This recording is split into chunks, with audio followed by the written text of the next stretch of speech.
มังเออสมนิฮวาดาอ้าวสวัสดีทุกคนครับไกเราตะเยอะงัวเหนาก็เก่าหนังในไหนและเราหนูตลาดนัดแล้วเราตะเยอะเหนาก็ได้กกชีเมขาหมูกันนะขาหมูได้ดูหรือเปล่าดัดๆใหญ่ๆนะเชียร์ก็ได้แจ้งนะแปลกมาแปลกเหนาก็ได้กกชีตับหวานนะซึ่งโจเต่านะกรอยนะปั๊มลาบนะกระเกลาเหนากับหมูทอดนะเราตะไก่เต่าเด็กๆเชียร์กับหมูจอนะวันนี้ก็ได้มาจากตลาดนัดครับขาหมูครับมาครับแซ่บๆครับมากินด้วยกันครับแล้วก็มีตับหวานนะครับแล้วมีหมูทอดส่งเครื่องนะครับมาครับมากินด้วยกันครับไก่เราตอนุกลากุชีดิพันเดอร์ไลด์ได้แชร์มาต่อนะต่อถึงลิงชีนกับมูจอนไก่ร้อนแกลนาทีป่วยสดมีหนาวแกลนงนะโง่ตลาดนาตีเดินเลย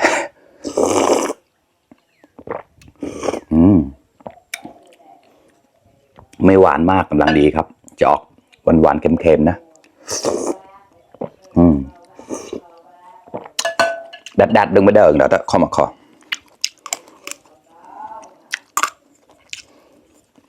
ก่อนน้ำปลาเหมือนกันนกมาค่ะเนี่ยเฉียบอำหนาวนะกล้าอะไรกล้าเจ้าชีได้ที่แบบหนาวสแลกคงแล้วนะเอาโมระชีได้ซึ่งตัวจอนโมแล้วนะ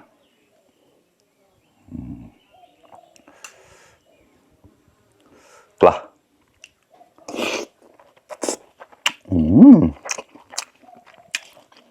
ก็มากับเพื่อนๆอร่อยมากครับ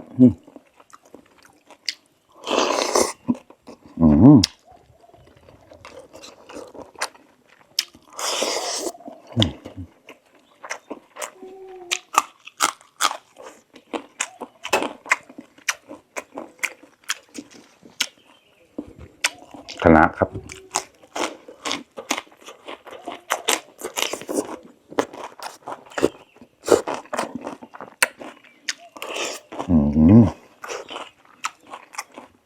คอ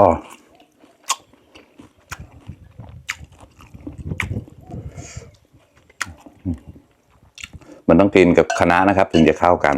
ก็มีอันไหนมันก็ชิมหมอยจากมังใหญ่นะขนาดกันเลยก็ชิมหรอนะโอ้ป่ะ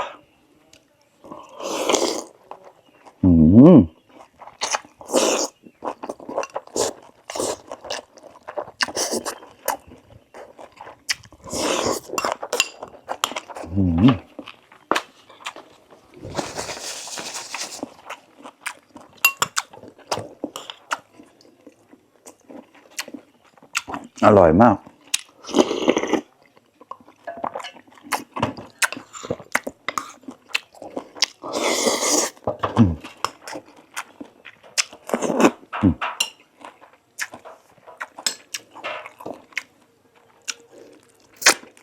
เซมได้ทำสิตับหวานนะดาดะปลาเมลาบกันเลยนะใช้ตามกระเกลาดาดะกระ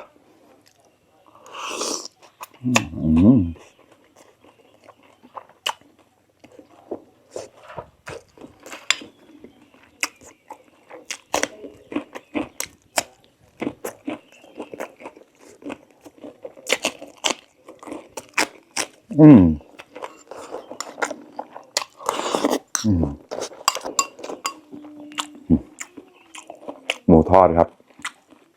ชุงเกลือแน่แล้วละ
แล้วล่ะมาครับ